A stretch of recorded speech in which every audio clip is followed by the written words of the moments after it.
antara nikmat yang sering kita nggak sadari itu adalah nikmat Allah menyelamatkan kita dari banyak kerugian.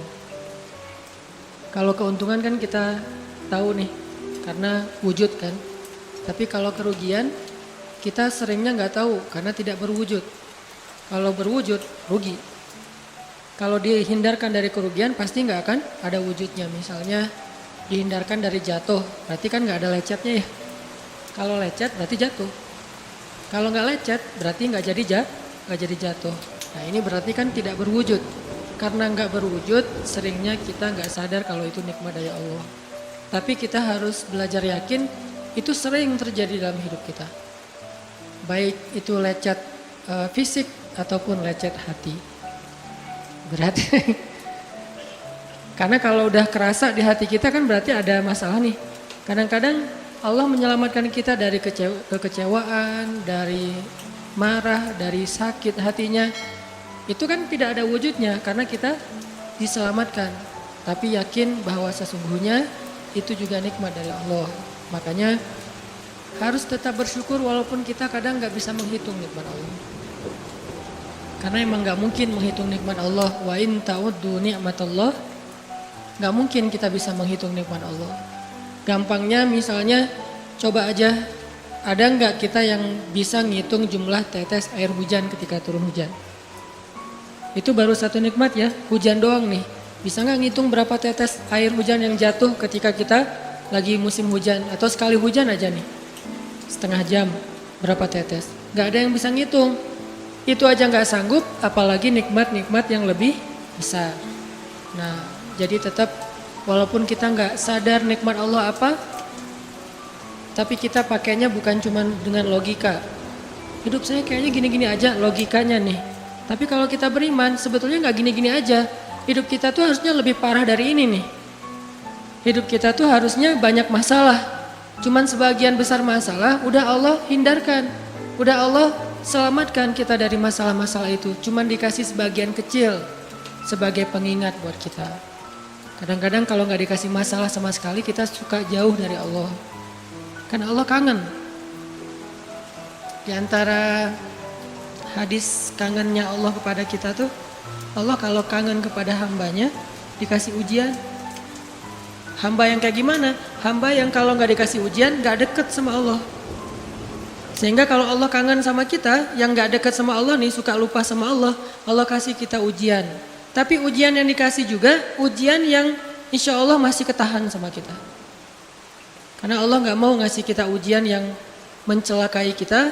Kalau itu terjadi namanya bukan ujian, tapi namanya azab. Dan insya Allah orang beriman gak dapat itu. Yang dapat kayak gitu tuh kelasnya udah kelas Firaun, Haman, Korun, Namrud ya. Abu Jahal, Abu Lahab itu kayak gitu tuh. Tapi kalau kelas orang muslim yang udah beriman cuman gak soleh-soleh amat, insya Allah yang dikasih bukan azab, yang dikasih adalah ujian. Kenapa? Allah kangen dengerin curhat kita di sepertiga malam.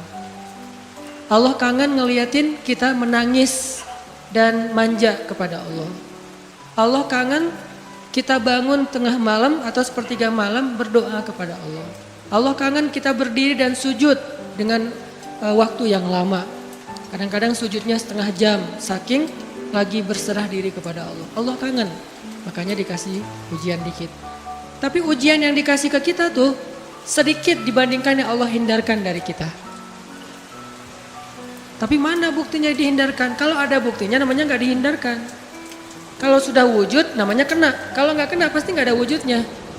Terus gimana kita tahu? Kita mungkin gak tahu. Tapi kita bisa meyakininya, iman. Makanya yang dipakai bukan hanya logika tapi juga iman. Karena Allah Subhanahu wa taala menyelamatkan kita siang dan malam. Kulla yaumin huwa fi sya'n. Itu ayatnya. Kulla yaumin huwa fi sya'n. Setiap hari Allah sibuk menyelamatkan kita. Salah satu tafsir dari kalimat fi sya'nin adalah Allah sibuk menyelamatkan kita. Setiap hari kulla yaum. Sibuk menyelamatkan fulan-fulan, sebanyak jumlah manusia, sebanyak itulah yang Allah selamatkan. Bukan cuma mukmin, bahkan orang kafir juga kadang Allah selamatkan. Cuman di dunia, kalau di akhirat beda lagi ceritanya. Kalau di dunia rahmat Allah semuanya dikasih, baik kepada mukmin ataupun kepada yang tidak mukmin. Dikasih rahmat Allah di dunia, tapi di akhirat hanya berlaku bagi orang-orang yang beriman. Kenapa orang yang tidak beriman kok dikasih rahmat Allah di dunia? Karena di sisi Allah dunia itu kecil, gak terlalu berharga, makanya dikasih semuanya. Akhirat itu berharga, makanya dikasih buat yang Allah sayangi, yang Allah pilih doang, yaitu orang yang beriman. Jadi jangan sampai kita berpikir Allah tuh kayaknya gak fair, kok orang gak beriman dikasih rahmat di dunia? Karena dunia itu gak terlalu berharga di sisi Allah. Seandainya dunia itu ada harganya walaupun sebelah sayap nyamuk, gitu kan hadisnya, gak akan Allah kasih itu dunia kecuali kepada orang beriman. Tapi berhubung lebih ringan daripada sebelah sayap nyamuk, dikasih kepada semuanya. Ibaratnya kalau kita ngasih kayak ngasih lagi jalan gitu ya, naik angkot misalnya, naik angkot terus sama istri nih naik angkot berdua. Terus pas turun angkot, harga angkotnya tuh misalnya 3.000, udahlah kasih aja 5.000. Karena 2.000 yang kita kasih, nggak mungkin istri kita komplain. Kemarin aku minta nggak dikasih, nggak akan mungkin kan? Kenapa? Cuma 2.000. Tapi coba ngasih 100.000. Beda tuh. Karena dia sesuatu yang ringan, maka tidak perlu komplain. 2.000 doang, saya juga dikasih lebih dari itu. Harusnya kita sadar bahwa dunia itu 2.000-an. Dunia itu cuma 2.000-an. Nggak terlalu berharga lah. Walaupun tetap butuh, nggak berharga juga butuh. Sehingga ketika ada orang yang tidak beriman dikasih 2.000-an kayak gini, kita yang beriman jangan sirik. Mending saya nggak beriman kalau kayak gitu. Ternyata nggak beriman juga dapat tuh banyak. Nggak banyak, cuma 2.000-an. Ya kita mah dikasih lebih banyak dari itu. Cuman yang dilihat 2.000-nya, bukan yang ratusan ribunya. Ini artinya teman-teman, yuk kita tetap belajar bersyukur kepada Allah. Walaupun kita nggak sadar nikmat Allah itu apa. Kita nggak bisa ngitung dengan logika kita. La tuhsuha, nggak mungkin bisa dihitung dengan logika. Tapi kita masih punya logika iman. Dan kita yakin kulla yaumin huwa fi sya'n. Setiap hari itu Allah ngasih nikmat buat kita. Setiap hari itu Allah menyelamatkan kita dari banyak masalah. Setiap hari. Bukan pernah tuh dulu gua nyelamatin lo, enggak. Setiap hari diselamatin. Kita ada orang yang kadang-kadang nyelamatin kita dari satu musibah, itu kan berjasa dan kita kayak ngingat seumur hidup kan ya. Dianggap kayak orang yang paling berjasa dalam hidup kita. Dulu hampir putus gara-gara dia nggak jadi putus gitu. Nyambung lagi dalam bentuk yang halal misalkan ya. Berarti kan dia paling berjasa nih. Kalau nggak gara-gara dia nih udah putus tuh. Kalau nggak gara-gara dia udah cerai nih. Alhamdulillah gara-gara si fulan, gara-gara ustadz itu, gara-gara teman saya, gara-gara orang tua, kita yang tadinya hampir bercerai, nggak jadi bercerai kan dia berarti berjasa banget dalam hidup kita, menyelamatkan rumah tangga. Allah menyelamatkan kita dari yang kayak gitu-gituan tuh kulla yaum, setiap hari. Kalau yang belum menikah, setiap hari Allah menyelamatkan kita dari zina. Apalagi kita hidup di zaman fitnah. Apalagi kita hidup di kota besar kayak di Bandung. Yang fitnahnya mungkin lebih besar daripada di desa. Dengan mudah kita bisa terjerumus ke dalam dunia-dunia yang kayak gituan. Mudah banget. Tapi setiap hari diselamatin. Besok diselamatin lagi, lusa diselamatin. Walaupun seringkali Allah pengen nyelamatin kita, kitanya aja yang kekeh gak mau diselamatin. Udah jatuh, Allah selamatkan dari apa? Dari makin terpuruk. Kadang-kadang kan jatuh ketiban tangga nih. Jatuh doang gak ketiban tangga. Allah selamatkan. Kalau gak diselamatkan 100%, minimal diselamatkan sebagiannya. Supaya kita gak benar-benar hancur. Itu sering. Yang pernah merasakan masa-masa kelam di masa lalunya, harusnya kan ketika kita dulu kayak gitu, kita mungkin udah mati kali ya. Yang sering tawuran misalnya. Yang sering tarung di jalan. Alasannya alasan sepele gitu. Kayak kemarin saya pas ke Jakarta ada acara di daerah Bintaro tuh lagi jalan, ada tawuran pelajar, pada bawa golok, bawa samurai, bawa celurit segala macam.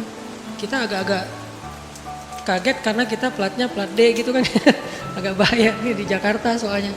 Langsung kita gimana nih plat D, masa mau ditutup pakai tangan nggak mungkin kan ya mobil. Akhirnya la haula aja. Coba bayangin, mungkin sebagian kita pernah ngalamin masa kayak gitu dan mungkin lebih parah. Yang kayak gitu-gitu mah udah jadi kayak sarapan lah. Kalau nggak makan siang. Kayak gitu-gitu, udah sering. Kenapa masih bisa selamat dan sekarang bisa duduk di masjid? Kalau bukan karena Allah menyelamatkan kita. Jadi kalau ada yang cerita ke saya tuh tentang pengalaman masa lalunya yang luar biasa kelam, saya tuh selalu bukan takjub ke dianya, takjub ke Allahnya. Bukan takjub karena dia bisa berhijrah, takjub karena Allah masih menyelamatkan dia dan menghijrahkan dia. Sehingga ketika dengar cerita kayak gitu, yang kita ucapkan adalah Masya Allah, Alhamdulillah. Bukan, wah hebat lo ya, dulu pernah bunuh orang, pernah ini, pernah, semua dosa pernah gue lakuin dah. Itu gak perlu bangga, karena kalau dia gak diselamatin Allah, dulu udah celaka dengan dosa-dosa itu. Tapi karena Allah selamatkan, akhirnya dia diberi kesempatan. Bikin dosa dibiarin sama Allah. Bikin dosa dibiarin, bukan dibiarin berbuat dosa, dibiarin supaya dia kembali kepada Allah, dikasih kesempatan. Dan itu gak sehari, bertahun-tahun kan kita kayak gitu. Masih aja Allah biarin, masih Allah kasih kesempatan. Ini artinya teman-teman, benar kulla yaumin huwa fi sya'an. Setiap hari itu Allah selalu jagain kita. Setiap hari itu Allah selalu nyelamatin kita dari banyak masalah. Kalau yang udah nikah, mungkin di hari-hari pertama atau tahun-tahun pertama nih pengalaman pernikahan ya. Ya nggak apa-apa deh. Sedikit lah ya, saya emang nggak terlalu berpengalaman. Ada yang lebih berpengalaman dari saya lah ya, ada sedikit pengalaman. Biasanya orang yang baru nikah ujiannya itu 3 tahun pertama. Kalau dia bisa ngelewatin masa 3 tahun pertama, insya Allah agak lebih mudah ke depannya. 3 tahun pertama ini paling berat. Apalagi kalau dia nikahnya, alhamdulillah gak pacaran. Kalau pacaran kan ujiannya udah sebelum nikah udah banyak ujian ya. Pas sudah nikah ya udah selesai. Bukan udah selesai ujiannya, udah gak ada yang perlu udah hambar aja. Udah plan ya. Pernah gitu Ustaz? Enggak sih. Untung ya, untung. Alhamdulillah gak pakai pacaran. Soalnya yang pacaran diputusin melulu. Jadi yang udah pacaran lama, pas udah nikah, kita mau ngapain lagi ya? Kayaknya udah semua ya. Oh iya, udah semua. Bulan madu dari dulu juga udah sering. Kan udah agak-agak plan gitu kan. Tapi kalau yang belum nikah, belum pacaran, nikah nih. Jadi kayak benar-benar baru pacaran, cuman ada konsekuensi lain yang mungkin ini jadi kayak semacam ujian lah biar sabar. Masa-masa adaptasi, masa-masa saling mulai mengerti, oh ternyata kamu tuh kayak gini dan segala macam. Apalagi kalau baru nikah langsung LDRan kan berat banget tuh. Nikah LDRan, pacaran LDRan aja berat. Bener gak sih? Nggak ngaku Pacaran LDRan aja berat, apalagi nikah LDRan. Kenapa? Pacaran itu kan masih banyak pantangan. Nikah kan udah masih banyak ibadahnya. Tapi nggak boleh ibadah, coba gimana? Nggak sengsara tuh, merana kan? Harusnya boleh tapi nggak boleh. Yang tadinya nggak boleh aja sengsara, apalagi udah boleh. Nah ini artinya setiap hari dalam tahun-tahun pertama pernikahan kita bisa aja mengatakan, udah deh, saya talak kamu. Apalagi laki-laki. Kalau nggak sabar dikit keluar kata-kata talak. Kalau udah keluar nggak bisa ditarik lagi tuh. Karena kalimat itu walaupun guyon tetap kena kan. Guyon aja kena apalagi serius. Enggak usah, saya waktu itu lagi dikuasai amarah. Emang ada yang cerai dalam keadaan nyaman. Kita talak yuk gitu. Nggak ada kan. Yang namanya cerai pasti marah tuh. Jadi nggak ada istilah gara-gara marah terus talaknya nggak berlaku, nggak. Maksud marah yang nggak berlaku talak itu kalau sampai hilang akal. Tapi rata-rata kita masih berakal sih walaupun marah juga. Karena ada orang yang marah tuh kemudian dia jadi kayak orang yang gila gitu gara-gara marahnya itu hilang akal. Tapi kalau masih berakal, masih mukallaf, masih bisa berpikir, ya namanya cerai nggak ada yang nggak marah. Yang namanya cerai pasti marah. Aku talak kamu. Gak ada, udah talak manggilnya say. Udah gitu pakai emoticon yang love gitu. Tapi talak kan agak-agak klise ya. Gak ada, pasti emoticonnya tuh berderai-derai atau hatinya terbelah kan gitu kan ya. Lagi rame soalnya tuh yang kayak gitu-gitu. Ini artinya bahwa yang namanya talak gak ada nyamannya. Pasti lagi marah dan tetap berlaku teman-teman. Kalau gak Allah membimbing lisan kita, mungkin hari kedua udah talak. Kalau Allah nggak membimbing hati kita, mungkin bulan pertama udah talak. Berarti kulla yaumin huwa fi sya'an. Sebetulnya kalau dengan logika iman, harusnya kita yakin Setiap hari itu Allah pasti nyelamatin kita, setiap hari. Cuman karena udah diselamatin jadi nggak ketahuan. Kalau nggak diselamatin ketahuan. Mau jatuh di jalan nih, naik motor nih.